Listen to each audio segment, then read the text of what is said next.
On.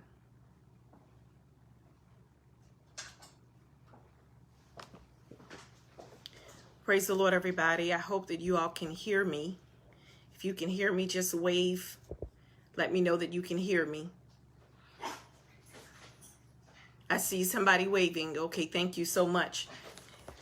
Thank you so much. This is Elder Melvina Carpenter with True Light Healing and Deliverance Ministries by way of Goose Creek, South Carolina, where my pastor is none other than Elder Melvin Wright, along with Evangelist Kathy Wright. And I am honored tonight to be your speaker for Dr. Kathy Vandross of Word in Life Outreach Women's Ministry. And her theme on tonight is what women want in a man. What women want in a man. If your Zoom is acting up, I am also going live from my personal Facebook page, so feel free to join me there. I am so excited about tonight's message because I'm very passionate about single women. Although I am married, I carry single women especially near and dear to my heart. Sorry, men, but I carry single women near and dear to my heart. But we want to jump right in tonight. What women want in a man. Let's pray. Father, in the name of Jesus, Lord, we thank you for this time. We thank you for this day. Father, we thank you for this time that's set aside to feast upon your word, for us to gain knowledge, wisdom, understanding, and revelation of who you are and what you want to do in our lives, what you want to accomplish in our lives, what a godly marriage looks like, what a godly relationship, a godly courtship looks like. And Father, we just thank you on tonight for using me for your glory. Cause every ear, every eye, every listener, every watcher, God, to be enveloped and penetrated by the power of your word, not my word, but your word. And for this, we give you glory, honor, and praise. In Jesus' name we pray. Amen. Amen. So tonight we are talking about what women want in a man, and want to honor the Lord also for Apostle Robert Vandross for allowing this to happen of Word in Life Outreach Ministries. So let me tell you a little bit about me in case you don't know. I am married for the second time. I have lived a single life. I have been divorced. I have lived that life, and now I'm remarried, joyfully married, not happily, joyfully married, because happiness is based on happenings, and everything that's happening is not always good and doesn't always make me smile. But I am joyfully married to my husband, and so the only basically any spectrum that you can think of, I've been there. I've been separated. I've done it all. So I'm talking to the women tonight, but I want the men to tune in. Ladies, if you're married, especially, pull your husband's collar, tell him, come on in from the garage, come on in from outside and get this word, because I'm sure that I'm going to be saying something that's going to help you that you may not be able to tell your husband, but he can hear it from someone else. And so we thank God for you tonight. Someone is messaging me saying that they're waiting on me to come in, but I am on live. If someone could just put a post on Facebook saying that I am live on Zoom. Not sure what's happening there, but I'm here. Someone's commenting saying that they're there. Okay. Well, all right. Well, we're going to keep moving. So I've had all of those experiences. So if you're saying, well, you're married and I'm single and you don't know what it's like. Yeah, baby girl, I know exactly what it's like. I know what it's like to desire a relationship, to desire a mate, to desire a partner, especially when you're in the church and to see everyone else with their mates, with their partners, and you're going home after serving Sunday after Sunday. You're going home lonely, sad, and blue, but you're putting a smile on your face as if all is well. I am very in tune. Thank you, Pastor Wright. I am very in tune. If someone could please tag Kathy Vandross, and let her know that we are on, because I don't see her here. Let her know that we are on Zoom. prayerfully that all is well there. But yeah, I understand what that's like to be single and saved, especially. I understand what it's like to, thank you, April, to be in a marriage where it's not favorable. I've been there, done that. And he had his faults and I had mine. None of us were perfect. And then I've lived the separated life after being married and having someone there, whether it was good, bad, or indifferent, and then being alone as a single mom with two daughters. I've been on all of those spectrums, and all of them are difficult. Every last one of them are difficult, but I want to express to you tonight, especially the men, that there are certain things that women are looking for in a relationship. And women, I want to express to you what you should be looking for in a relationship, what you should settle, what you should take and what you shouldn't take. And we know the basics of it. We know the basics of it. I'm sorry, one moment, please. Yes, I'm good. We know the basics of it. Sorry, I got a lot going on. Okay, we know the basics of it as far as not being accepted, being cheated on, or being physically abused. And unfortunately, in 2021, a lot of women are still tolerating that lifestyle. And I'm here to tell you tonight, women of God, I know you're in church. I know you love your husband, but that is not okay. It's not okay for you to be cheated on. It's not okay for you to be abused verbally, in any way, verbally, physically, financially, in any way. Is it okay for you to be abused? But let's talk about some of the needs that women have. There's two books that I thoroughly enjoy reading. One of them is What Every Woman Wants in a Man, and the other, this is by John Hagee, and the other is Her Needs by Mr. Harley. And these are very, very informative books. But for John Hagee's book, the first thing that he talks about a woman wanting is for a man to love her completely, passionately, and romantically. Ephesians 5:25 says, husband, love your wives as Christ loved the church and gave himself for it. There's nothing worse than your husband loving you, but putting a cap off on it because something else comes ahead of you. Work comes ahead of you. Church, come on, pastors' wives. Church comes ahead of you. The job, the children, the game, the basketball, doing the yard, everything comes ahead of you. And then at the end of the day, you get 5 minutes of his time. It's not okay. It's not okay to spend 2 hours washing the car, but then your wife gets 5 minutes of conversation from you, if that. You know, she gets a grunt at the table. She doesn't get any intimacy from you until it's time for the bedroom business. We women want more than bedroom business from a man. We want conversation. We want connection. We want to know that you are mentally present. There's nothing like talking with someone, male or female. It could be a family member. It doesn't have to be a romantic relationship. And all you get from them is a grunt. There's no dialogue. It's just monologue. Women want to know that we are connecting with you. We want affection. We want affection. I was told by someone once that affection is for Caucasian people. That is the most ludicrous thing that I have ever heard in my life. But unfortunately, there are people who feel that way. There are men who feel like, well, I don't have to be affectionate with you. They feel as if their affection is the house that they bought. Their affection is the car that you're driving. Their affection is they brought dinner tonight. That is not affection. We have so many nerves in our body, and women especially, we have a need, we have a desire, we have more than a want to be touched.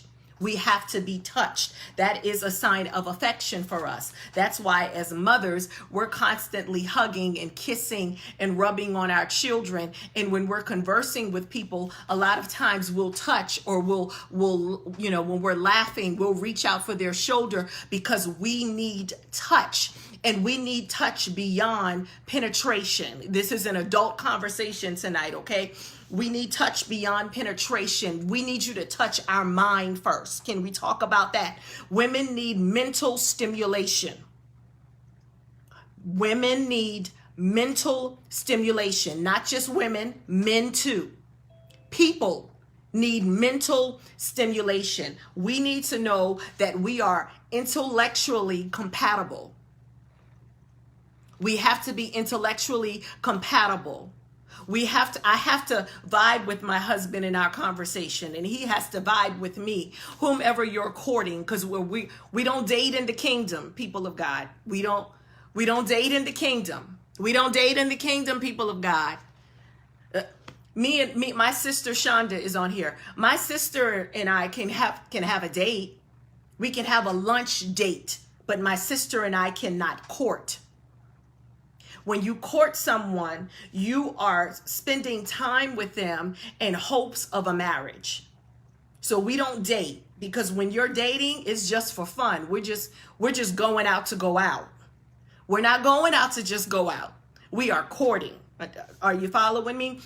So women want to be loved completely, passionately, and romantically. We want non-sexual affection. We want non-sexual affection. Husbands. When your wife says, I just want you to hold me tonight, she means that, unless she's teasing you. But for the most part, she means that. The best pillow in the house is my husband's chest. I just want to, if I can get to his chest, I can get to sleep. You put me on a pillow and I'll toss and turn for about an hour or so. But if he says, come here, and I can lay on his chest and hear his heartbeat, within minutes, I'm out. We need affection. We need to be kissed. We need to be hugged. We need to be caressed. We need our hands held. Let me tell you something.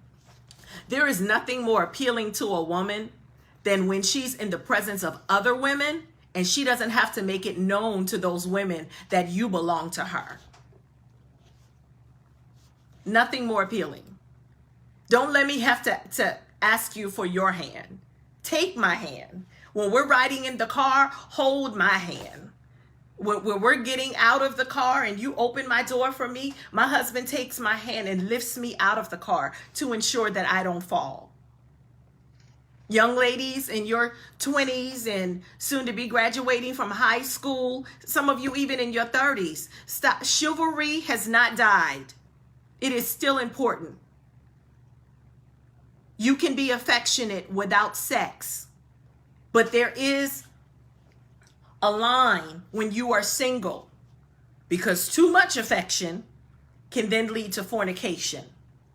And so there has to be a line. And even in courting, there are some religions such as Jehovah's Witnesses, Seventh-day Adventists. They do not believe in courting by yourself. And what that means is, even as an adult, you can be 40, you have to have a chaperone when you go out to the movies or to dinner, or if he's coming over, you cannot be by yourself. He cannot come over to your home and you are by yourself. And we knock those religions, for whatever reason. However, everything about it is not against the Bible, because in the Bible days, when they courted, they saw who they wanted and they exchanged some cattle and then they were married. There was no, let me figure it out for a year. Are you following me? They had a lot of arranged marriages. But with non-sexual affection, we still have to be mindful that we don't take it too far. I'm getting notification that everyone needs to mute their phone on Zoom, please. Please mute your phone on Zoom. There is a button on the far left corner that says mute. If you'll click on that, if you haven't already. please mute your phones. Thank you so much. So we want non-sexual affection, and non-sexual affection is not just physical, it is also verbal. It is calling you beautiful. It is giving you words of affirmation. The Bible says a wise woman builds her house, but a fool plucks it down with her hands. It's the same for a man. It's the same for a woman. We have to affirm each other. When I was in my 20s, I've always had older people who were drawn to me. And when I was in my 20s, I was still single. Stephanie Hart, I see you. Hey, sis. I was still single, but married couples would still come to me. I didn't have no counseling degree. I hadn't even been, fully in college yet. I was still doing my own thing, trying to figure out life. And this one couple came to me, and the husband had been cheating on the wife. They'd been married for years, like in the teens, years. Long enough to know better. And he had been cheating on her, and they were on the verge of divorce. And I asked him, I said, why did you cheat on her? Why are you cheating? And he said, it all started because the other woman complimented me on my work uniform. She told me that I looked nice. He said, and my wife doesn't tell me that I look nice anymore. We want compliments. That is still a part of affection for us. We want to be told that we look nice. We want to be told that we smell good. Men, we want you to notice our efforts. We want you to notice our efforts.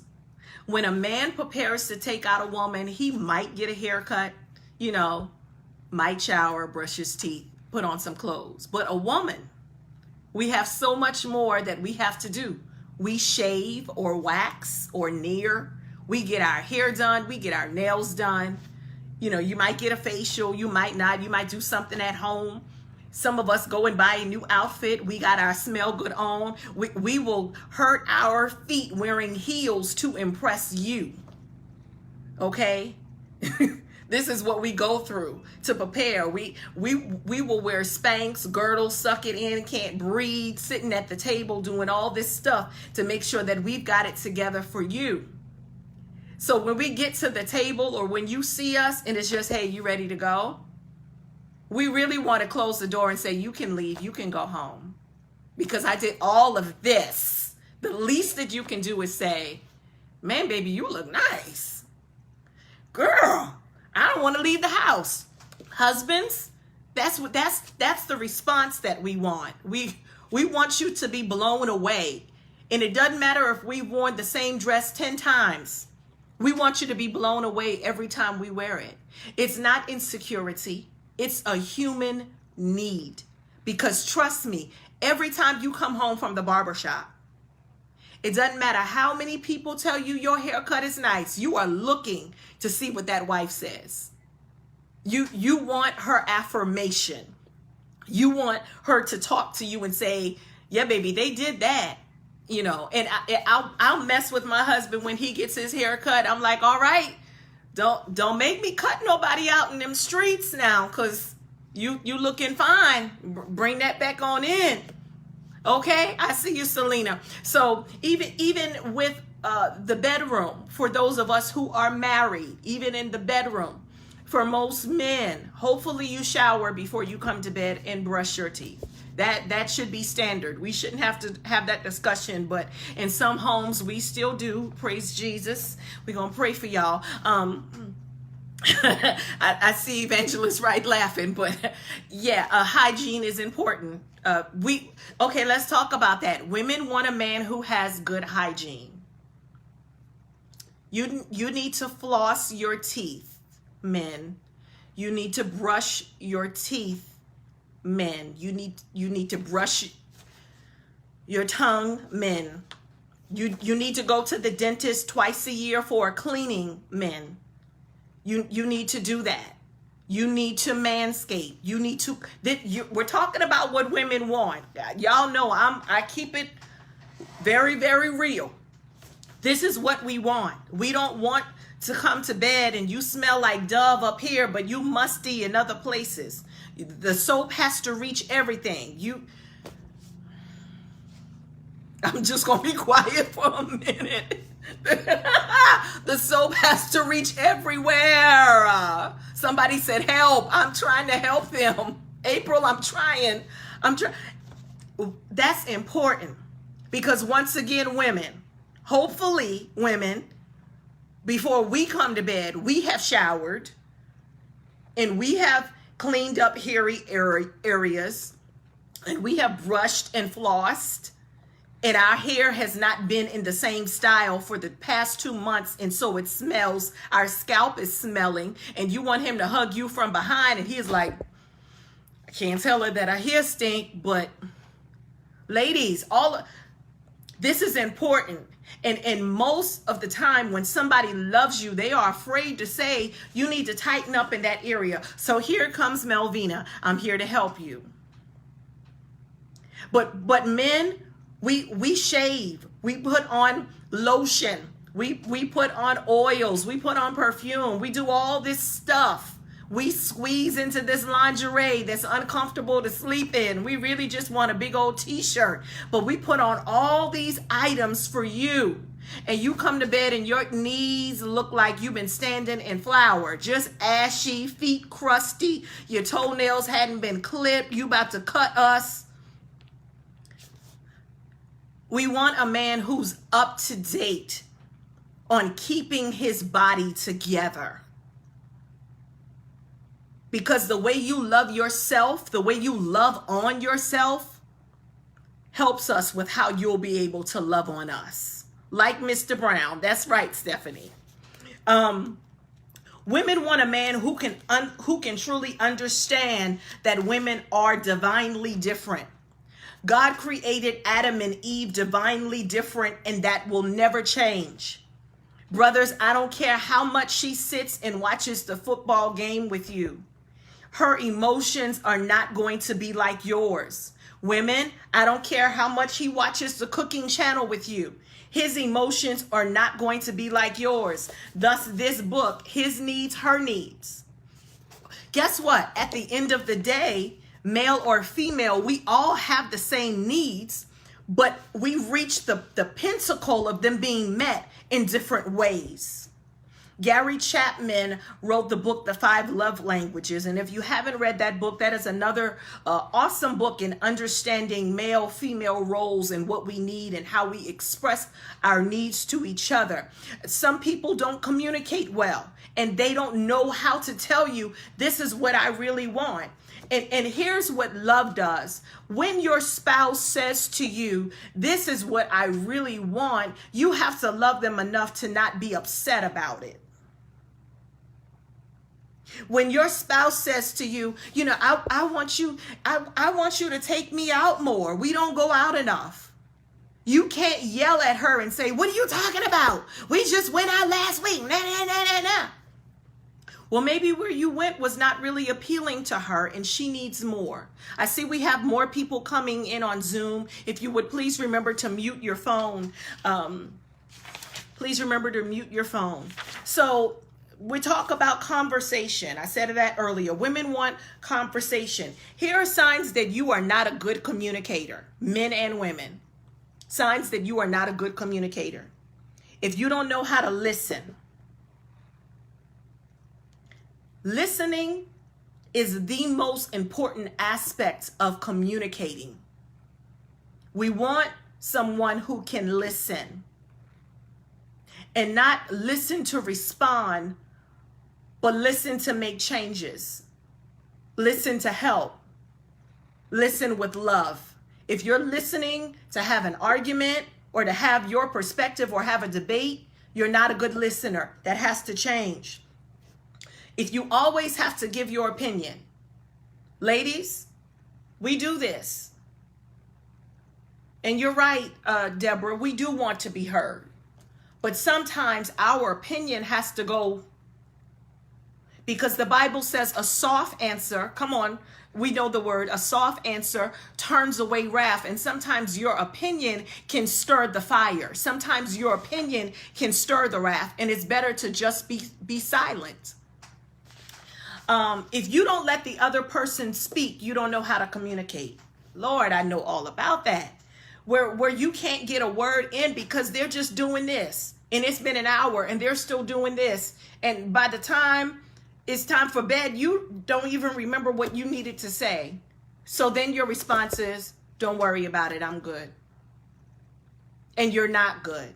You're frustrated because they manipulated the entire conversation because they didn't want you to get a word in, because they were so driven on proving their point. You're not a good communicator if that's how you behave. You always have to have the last word. John Hagee says, if you always have to have the last word, you're not a good communicator. You're a dictionary. Someone, I need you to mute your phone, please. If you speak to another adult in the same way you speak to a child, you are not a good communicator. Please mute your phone. Lisa, please mute your phone. Thank you. Women want emotional intimacy. We talked about this. My sisters, my cousins, my aunties, pastors' wives, girlfriends, whoever you are. If he can't pray for you, don't you marry him. If he, I don't care how fine he is, I don't care what kind of car he's driving, I don't care how big his house is, I don't care how big his bank account is. Prayer is the most intimate act that you can have with your spouse or with the person you are courting. Because in prayer, what is revealed is the heart of the person. When they are praying with the right heart, not praying to throw a dig at you or throw shade at you, but when they are praying, when they sincerely love you. Prayer is the most intimate act. And so if you are with someone who cannot pray for you, it may not seem like it's a problem now, but when you enter into the marriage, not the wedding day, because the wedding is a couple of hours, but the marriage should be a lifetime. When you enter into the marriage, prayer is essential. Prayer is of the utmost importance. Husbands, we want you to pray with us. We want you to take our hands in the middle of the day, the middle of the night, and say, baby, you don't have to say nothing. Just let me pray for you. Because as women, especially women of God, we are praying for everybody else. And I'm trying not to preach tonight.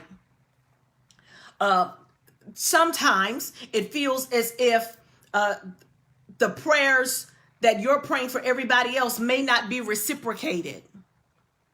And so then we need somebody to pray for us. And it's nice to know that the person that you lay with every night, that they've tapped into your spirit and they're praying for you.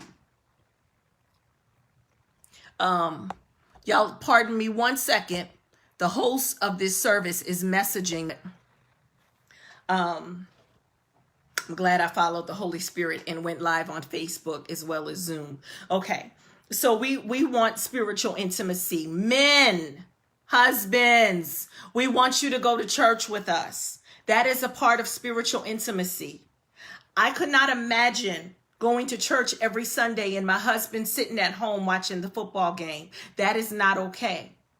So ladies, if you are in a situation where your husband is not saved, or if your husband proclaims Christ, but you're not seeing the attributes of Christ, you've got to turn down your plate and go before the Lord a little bit more. And you've got to communicate your needs to your husband. I don't just want you to come to church with me when the doors open after COVID, if yours is closed.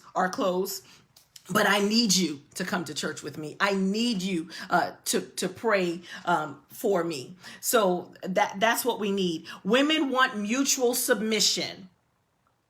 There are some men who will say, well, the Bible says, wives, submit yourselves to your husband. But the Bible also says, submit yourselves one to another.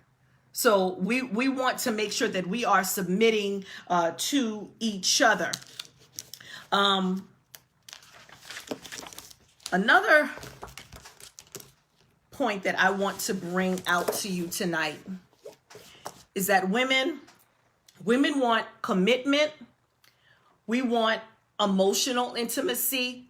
We want spiritual intimacy. We want conversation. We also want a man who is stable. We want you to be stable in your finances. Both of us can't have bad credit. Both of us can't have our bank account in the negative. Somebody has to be on top.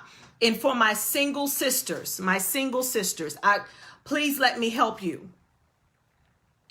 Don't miss out on your God-given husband because you're listening to church folk. There, I said it. Don't miss out on who God has for you because you're listening to church folk. Because the church will give you a list of what he has to have and who he has to be. And you'll go by that list and you'll miss out on somebody who might be missing something on the list right now. Are you hearing me? Right now, he might not have it. But you might be the one. Deborah, you approve the message? Well, glory be to God. You better scream, Renee. So you might be the one to help him get where he needs to go. All right? Now, what irritates me, and I'm not beating up on anybody, but I need you to hear me. What irritates me about women, not just in the church, but women in general, is we have this long list of what he has to have and who he has to be. He has to have an 850 credit score, but sis, yours is 450. He got to be tall, dark, and handsome, but you're not up to par. He got to be in shape. You don't know when was the last time you got on the treadmill. He can't have no kids, but you got 3. And so we have been so unfair. Don't faint, Selena. We have been so unfair when men have approached us. I'm married now, but when men have approached us because they don't fit the bill and you're missing the most beautiful heart. You're missing someone with a beautiful heart. And we can be so superficial. Well, girl, I don't like light-skinned men. But that light-skinned man might love you in a way that the dark-skinned one won't. Well, he got to be 6'4". He might be 5'4", but he's going to love you the way you need to be loved. Your type has not worked this far. For the single women, 30 and up, your type is not working, sis. You've had 10 tall, dark, and handsome, and they all broke your heart. You need to pause and say, Lord, your will be done. Who do you want me to have? I don't do no white men. Well, he might be white. He might be Mexican. He might be Italian. He might be. And we miss out because of what we think God has for us is supposed to look like. You have to be open to the possibility of it not fitting your list. Because your list might not be the list that God has for you. I'm about to wrap it up in a minute. While I was preparing my message tonight, the Lord told me, he said, I want you to put together a quick cheat sheet of husbands in the Bible to compare them to, of what a woman should want, or what they should pray for. And he said, tell them to pray for a husband who has the faith of Abraham.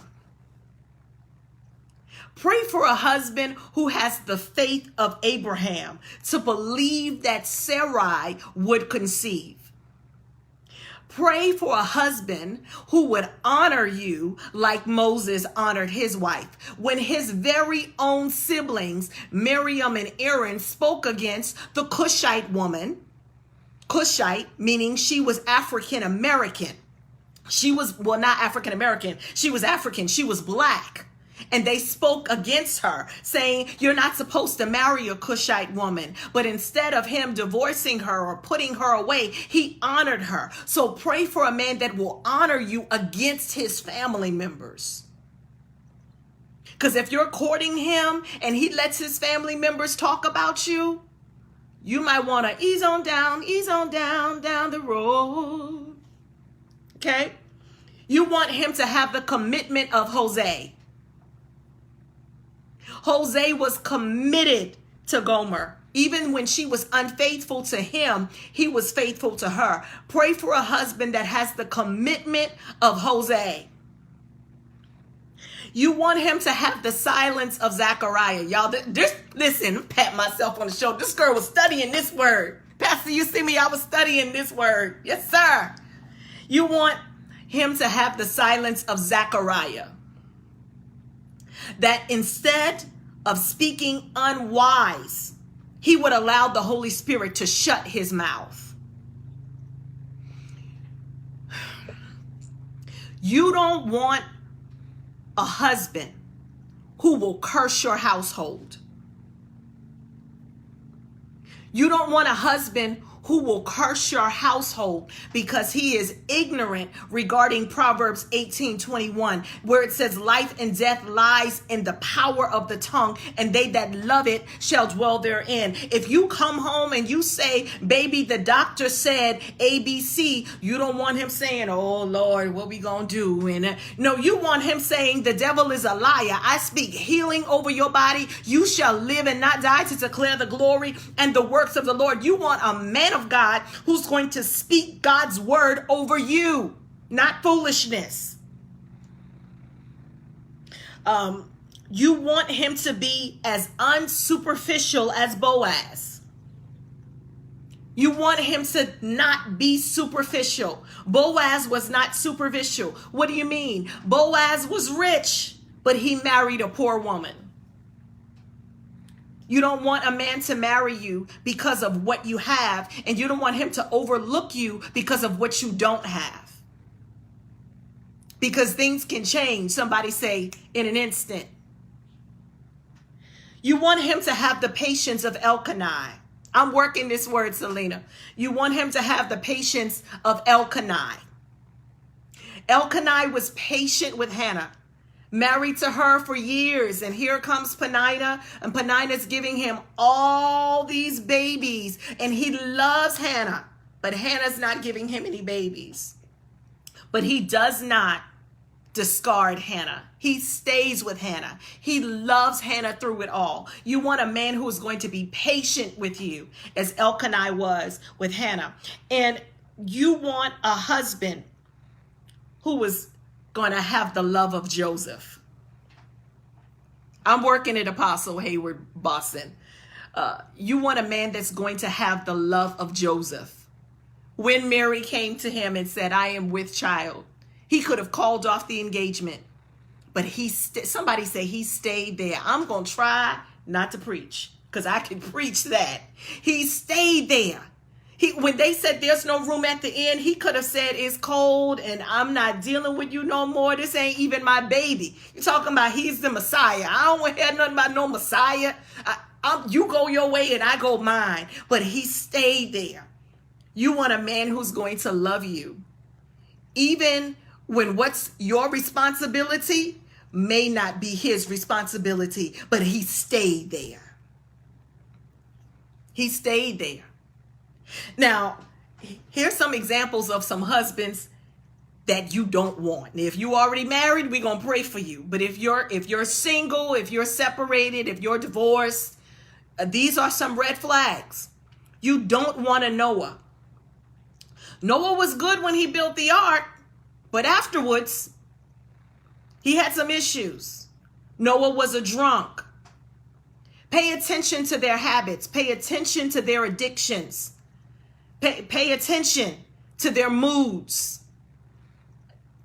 If you're on the first date and he already throwing back a 40, that's a problem. Pay attention. And I said this a few years ago at Pastor Patrice Simmons' church and Apostle David Simmons' church that being optimistic is going to get church people in trouble, because when our discernment speaks and says, leave that alone. We want to be optimistic and overlook what the Holy Spirit is trying to tell us because we want to be optimistic. Oh, well, it's just they're a beautiful person and they didn't mean it. When a person shows you who they are, you know the rest. Believe them. Noah was a drunk. He exposed himself to his son. And once again, you want a Zechariah, not a Noah. Noah cursed his son instead of being quiet like Zechariah. So be careful. You don't want a Potiphar. The men probably gonna tell y'all to log off right now. But we're gonna talk about Potiphar's wife. You don't want a Potiphar because his wife was sexually neglected. Take my glasses off. Potiphar's wife tried to have sex with Joseph. But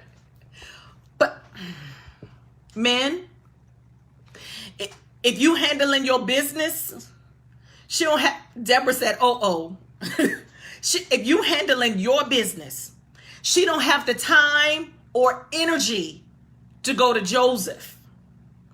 But Potiphar had two faults. He neglected her sexually and he lacked discernment. Because you've been married to this woman for how long, but you can't tell when she's lying? That's a problem. Hopefully you shouldn't have to denote if your spouse is lying or not, but you should be with them long enough to know when they're withholding information or when they're not telling the whole story or if they are lying. His discernment was out the window. And we got Vita on here. Vita's sells adult products for married people. Vita, he wasn't taking care of his business. And so we don't want that. Men, husbands, you have to be sexually compatible with your wife. You have to be sexually compatible with your wife. I'm not telling no single person out here to go and get any testers or samples or test the waters before you get married. I'm not telling you that. But you do need to have a conversation. You have to know where you stand. You need to know if you're dealing with somebody who has an extremely high sex drive and you really don't care to have it at all. You get married, that's going to be a problem. You have to be sexually compatible. And this is why courtship should not take so long. Men, single men, if you are 35 and up, it don't take you 2 years to figure out if that's your wife. You don't court her that long and then you end up fornicating. If the Lord says she's your wife, go ahead and make your move. Go ahead and get that done, because the longer you court, you're going to fornicate. I can't stand seeing people, how long? Oh yeah, we're engaged. How long have you been engaged? 10 years. Girl, if you don't sit that man down and tell him y'all need to set a date or you're out, don't let him disrespect you that way. Adam is the husband you don't want, because when things got hard and trouble came, Adam did not stand up as the man and take the blame. Adam pointed all of his fingers to Eve. She did it, God. He pointed to her. You need a man that will take the blame for the household failing. The lights got cut off.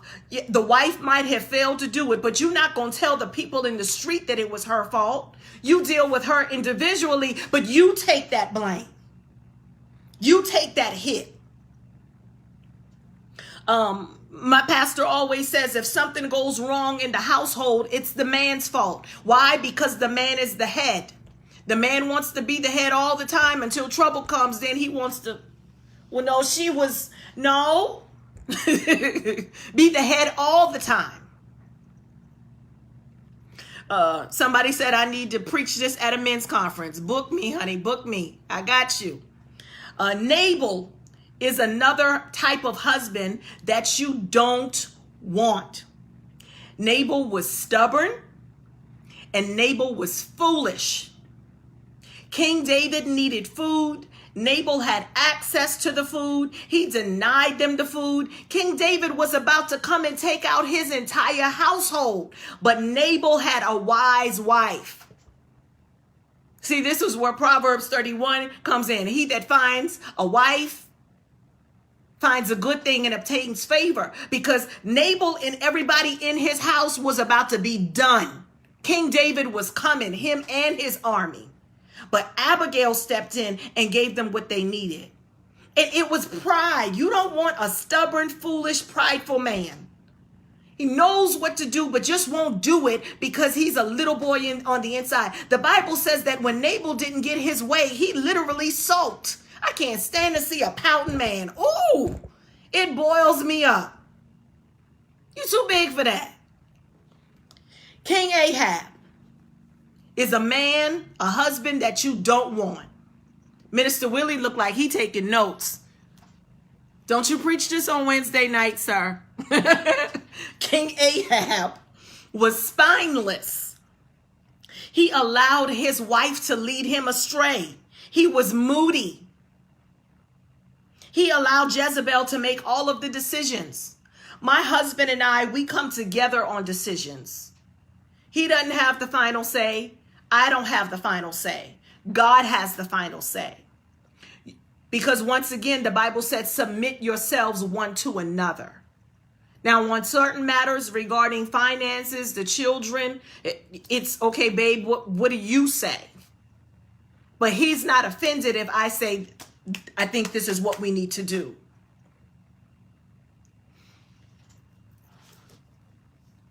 Men, women want a husband who's going to be godly, who has a prayer life,